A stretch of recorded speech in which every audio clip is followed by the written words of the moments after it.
and quiet in here? I gotta be honest. It's easy to think about peace as a bubble. Ignoring the world so that you can chill out and get a little you time. Or maybe you think of peace as a simple agreement. You do your thing, I do mine. Then we don't have to worry about each other's problems or the ways we're different from each other. Or you might see peace as a big, grand thing. General, this treaty officially ends all wars. But true peace doesn't look like any of that. True peace is messy. It takes hard work and creativity. It says, how can I listen to you first before I speak? It says, how can I learn what it's like to walk in your shoes before I try to fix it? How can we get creative to find a way through? See, when you do the hard work of making peace, others can see God at work in you. That's why making peace is an amazing way to worship God with your life. Because worship, it's about more than just singing loud. It's all about living loud.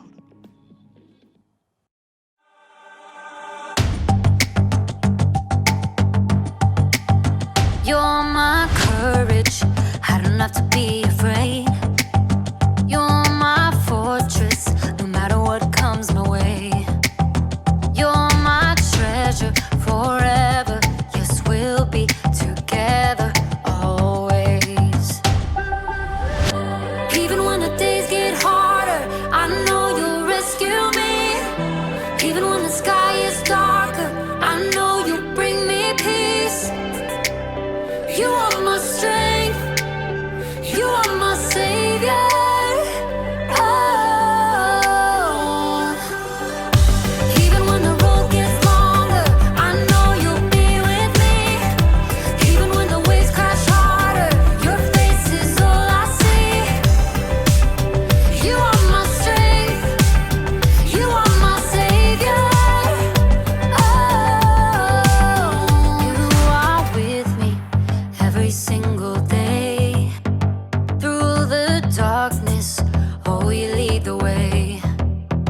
You're my treasure forever, yes, we'll be together always. Even when the days get harder, I know you'll rescue me. Even when the sky is darker, I know you'll bring me peace. You are my strength, you are my savior. Oh. Even when the road gets longer, I know you'll be with me.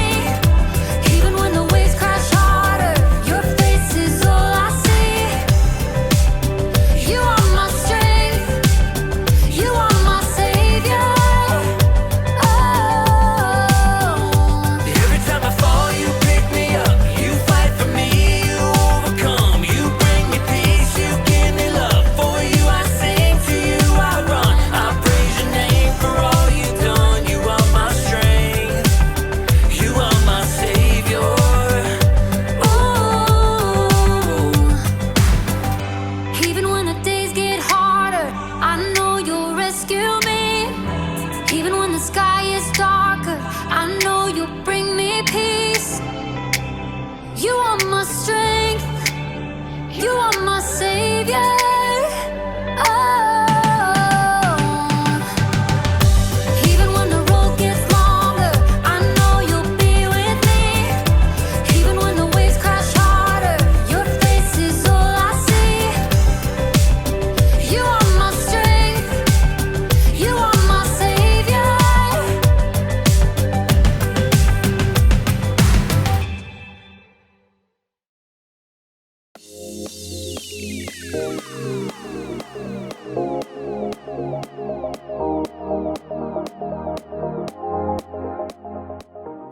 Hi, it's your boy Jacob, and today we're talking about peace. Peace is proving you care more about each other than winning an argument. So, if you had an argument with someone and you feel like that relationship is broken, peace can help you rebuild that relationship. It's like building a bridge. Bridge, bridge, bridge. Bridge, bridge. You can build a bridge out of anything. Legos, popsicle sticks, spaghetti, and even trash. Sometimes we throw things away without thinking about how much we really need them. So I'm going to recycle this big, beautiful bin of garbage by building a bridge. Let's do this!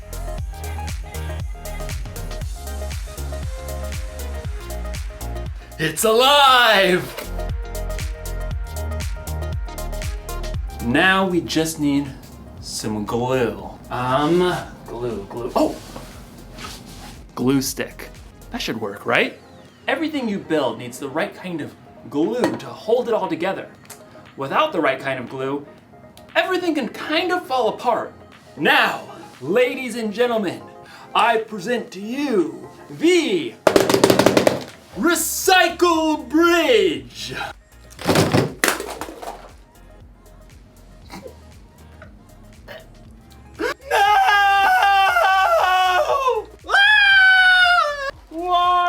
You see, it's hard to make things stick together when you don't have the right kind of glue.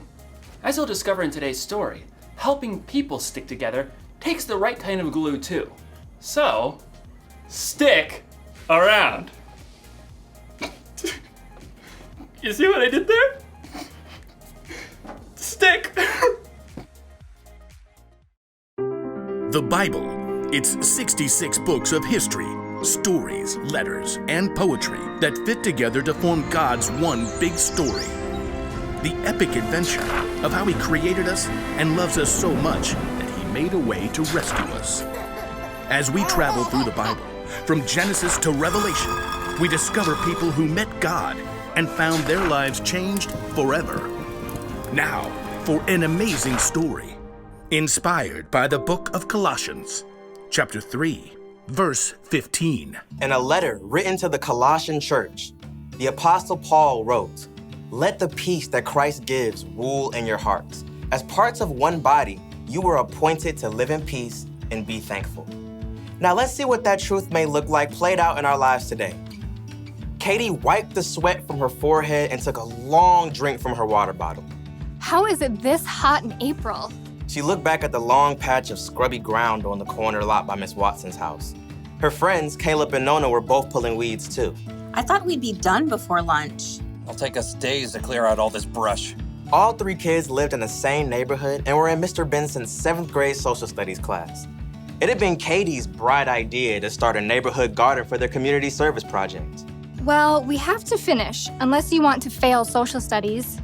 Even though the friends had been working for a couple of hours already, they'd only cleared the brambles from a small patch of land at the corner. Even when we finish pulling weeds, we still have to dig up the dirt. Yeah, and plant the seeds and water them and stuff. Look, we just need to get it done. I really want an A, okay? Let's use what we've cleared so far and pick one thing to plant. Sunflowers. What? They're big. They're bold. They'll brighten up the whole neighborhood. I don't want to plant flowers. Katie did a quick search on her phone for backup. Plus, you aren't supposed to plant sunflowers until summer. That's a big fat fail for class. Well, it feels like summer. We should plant a pumpkin patch. I mean, how awesome will it be to have all the little kids come right here to get their pumpkins in the fall? That's like half a year away. You guys. Plus 2 words, pumpkin pie. 2 more words, is disgusting. Katie jumped right between her sparring friends. You guys, we need something easy that will actually grow now before the end of the school year. I looked it up. She held up her phone and showed them a picture of small flowers with viney green stalks. What are those even? You have got to be kidding me. Katie checked her screen again. Petunias. We can plant them right here by the stop sign. They grow super fast, we'll get a good pick for class, and then we're done. I thought the whole point of this was to help people. Petunias are nice. This is ridiculous. Something that small will just get overrun by all the weeds we haven't pulled. You got a better idea? Yeah, sunflowers. You know, something big and beautiful. Or pumpkins. Katie ripped off her gardening gloves and hurled them into the dirt. Fine. Do your own community service project.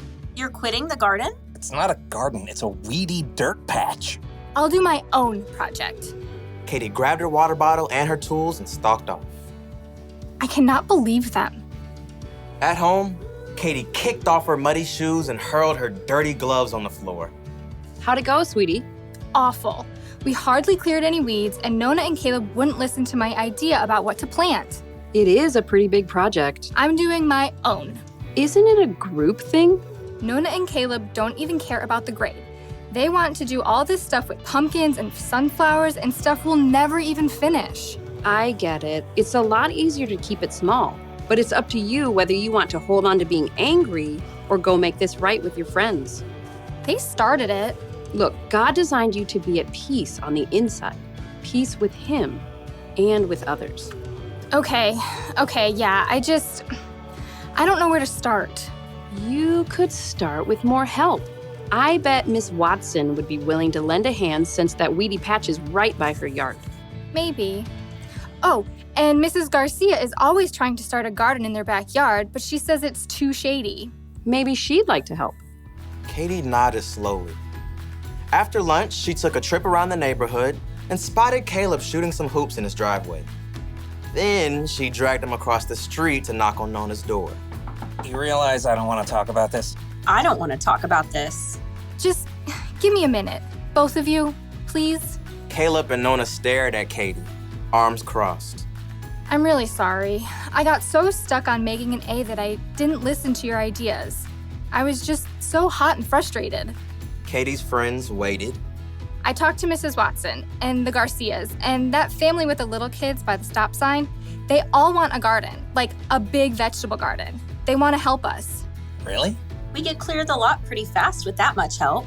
And we can plant everything, tomatoes and beans and carrots and sunflowers and pumpkins and whatever people want to eat. We'll have to help keep it up over the summer though. All the way to pumpkin season. Exactly. Okay, I'm in. Caleb gave Katie a high five. Then they both turned to Nona. She hesitated. Okay, sure. But you're not gonna get me to eat pumpkin pie, because sweet potato is way better. Deal. The Garcias can help out tomorrow afternoon, so we can get back to it then. Katie headed home, relieved that she was on good terms with her friends again and at peace on the inside. She was living out the truth of Paul's words. Let the peace that Christ gives rule in your hearts. As parts of one body, you are appointed to live in peace and be thankful. Some days, people are hard to get along with. Your sister spills milk on your homework. Your mom packs your lunch with that weird kind of bread you keep telling her you don't like. You have an argument with your friend over your group project. You just want to yell at everybody. But the Apostle Paul reminds us in his letter to the Colossians, let the peace that Christ gives rule in your hearts. As parts of one body, you were appointed to live in peace. Do you hear that? It's your job to make peace with the people around you. It's one of the things that you were made for, but you don't have to do it alone. You can have the peace that Christ gives. That kind of peace is strong and powerful. It's the glue that holds relationships together. So, if your sister spills milk on your homework, be quick to forgive. If you're in an argument with a friend, be patient and listen. And if you feel like yelling at everyone, count to 10, or yell into a pillow. Or better yet, ask God to give you peace. Don't throw away a relationship without thinking. Peace is more important than being right. Here's the one thing to remember today. We can make peace with others. Think about who you need to make peace with today. Ask someone you trust for ideas on how to take the first step.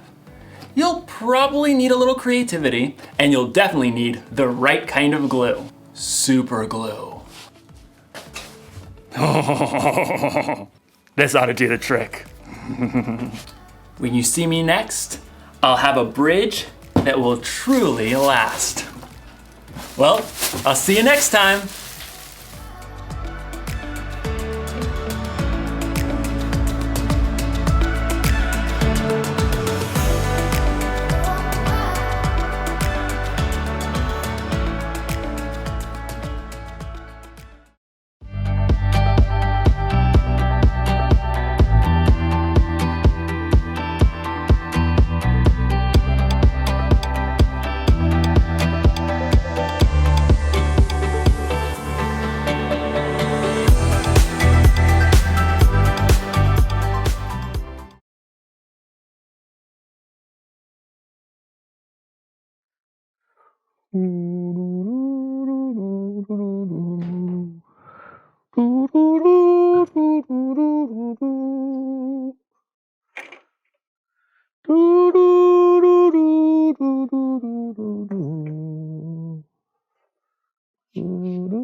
What are you doing?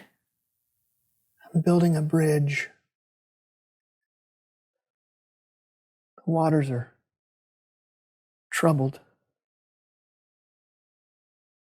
Cuckoo-ca-choo, doo-doo-doo-doo-doo, doo-doo-doo.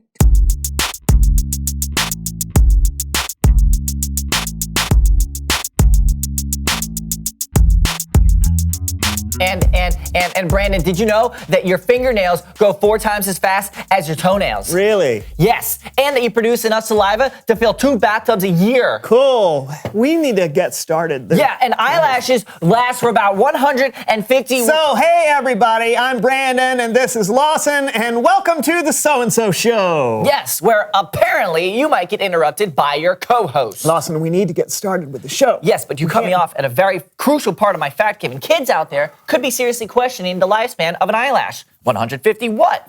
Hours? Years? They don't know, Brandon. It's 150 days, by the way. Eyelashes last for 150 days. Great. Are you done? Yes. Thank you. No! Did you know that your blood has the same percentage of salt as ocean water? Actually, technically, the blood is saltier than seawater if you read Wikipedia.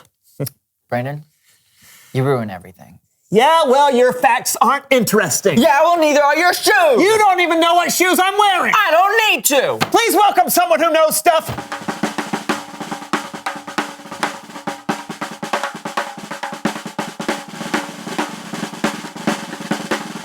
Welcome. Come on in. Guys. Here you are. I got it. I've got it. No, it's... Have a seat. You sit here. Now, tell us who you are and what you know. Hey, I was supposed to ask her that. You snooze, you lose. Well, tell us who you are and what you know. I already asked her. Is everything okay here? It's fine. Please continue. Tell us who you are and what you know. Okay. Well, my name is Bridget, and I'm a professional mediator. Brandon wants to know what a mediator is. It's not true. I know it. I'm glad you asked. A mediator is someone who makes peace, someone who stands in the middle of a conflict, helping people compromise or agree. It's like building a bridge from one person to another. Cool. Yeah. It's kind of like my name, Bridget. If there is a problem, that is what I do. I bridge it. Oh. Are you two okay? Do you need me to mediate?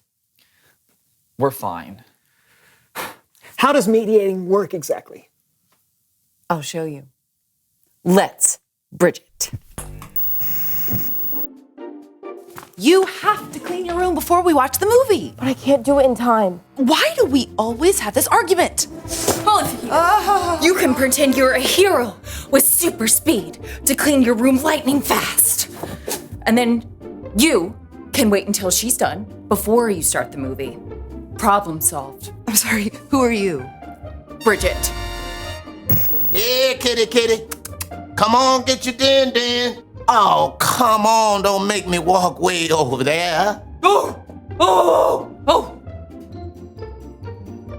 Bridget. Give it to me. It's mine. Nuh-uh, I'm the one who found it. Yeah, but I picked it up first. Yeah!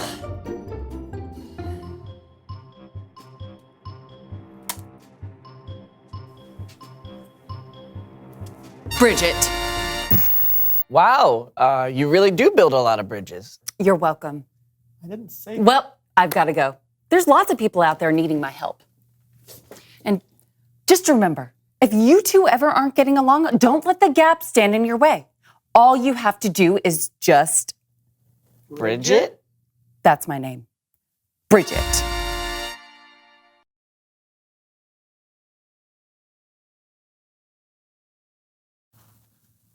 It's Bible story time with Kellen.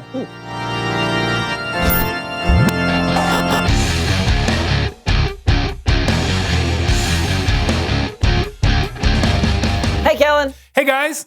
Today's Bible story is a great one, so let's hop right to it. The verse is Colossians chapter 3, verse 15. Paul wrote, "Let the peace that Christ gives rule in your hearts. As parts of one body, you were appointed to live in peace and be thankful." Back to you guys. Back to us? What do you mean? That was like 2 sentences. 3 sentences, actually. But yes, sometimes one little verse in the Bible can pack a whole lot into it. Okay, but... You want to unpack it? That would be great. Here it is again. Let the peace that Christ gives rule in your hearts. As parts of one body, you were appointed to live in peace and be thankful. It's like this. Meet Brian and Ava. Where's my notebook? I didn't take it. Well, I can't find it anywhere. That's not my fault. If I don't find that notebook by tomorrow, I'm going to get a 0 on my homework. Aw, bummer for you. I'm going to play with my friends. Goodbye. Freeze! Brian and Ava are brother and sister, but sometimes, and I don't know if this happens to you, but sometimes brothers and sisters fight. They're not at peace.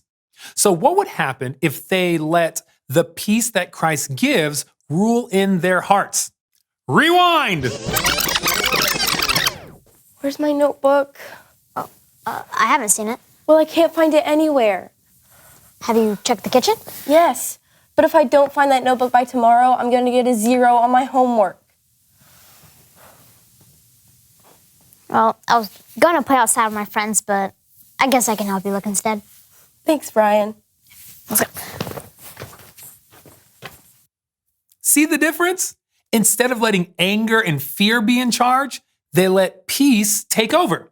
Peace ruled their hearts, and that's how it should be. As parts of one body, you were appointed to live in peace. That means making peace is our responsibility. Like this. I want grilled cheese for dinner. I want tacos. Didn't we just have tacos? Yeah, but tacos are my favorite. Grilled cheese is my favorite. So what do we do? Grilled cheese tacos! Grilled cheese taco? Isn't that a quesadilla? Anyway, Ava and Brian, they did something called compromise. They both gave up a little bit of what they wanted to make peace. It's important to remember that even when we disagree, we can still have peace with each other. So let's see that verse one more time. Let the peace that Christ gives rule in your hearts. As parts of one body, you were appointed to live in peace and be thankful. Back to you guys. Awesome. You were right, Kellen. One Bible verse packs in a whole lot, and all we have to do is remember it now. Yep. Next time you're in an argument, don't let your anger take charge. Let the peace that Jesus gives rule your heart. We'll try, Kellen. Thank you. Yeah, thanks. See you guys. Bye. Brandon? Yes, Lawson? I don't want to fight anymore. Yeah, I agree. I'd much rather have peace. I'm sorry. I'm sorry, too. Yeah. Come here, you. We're never going to have a conflict ever again because we bridged it. Okay. We bridged it. I know. I'm so sorry. Let's It's take not going to happen Let's take it anymore. All right. Let's take it one episode at a time, if that's all right. Okay. Yeah. Reveal the question. Who do you need to make peace with? Whether it's a sibling, a co-host, a parent, a teacher, a friend, a neighbor, a grandma, second cousin once removed, second cousin twice You get removed. the picture. We all had a lot of different types of people and relationships in our lives. Or a hot dog vendor, or a disc jockey, or a mail carrier, or a used car salesman, or a Talk about it together. Who do you need to make peace with? Or a babysitter, or a Mountie, or that woman who hands out that samples at the grocery store that you just eat them all the time and you just can't stop and you can't stop. I'm until you Brandon. and I am Lawson. And this was the So-and-So show. Do you have any more? No. All right, see if you can guess the answer to this. How many noses does a slug have? 3. No, that's close though. They have 4 noses. The fingerprints of a koala are so indistinguishable from humans that they have on occasion been confused at crime scenes. A snail can sleep for 3 years. Oh man, I envy him. The only animal that can't jump is the elephant. 3% of the ice in Antarctica glaciers is penguin urine. Okay, good night, everybody.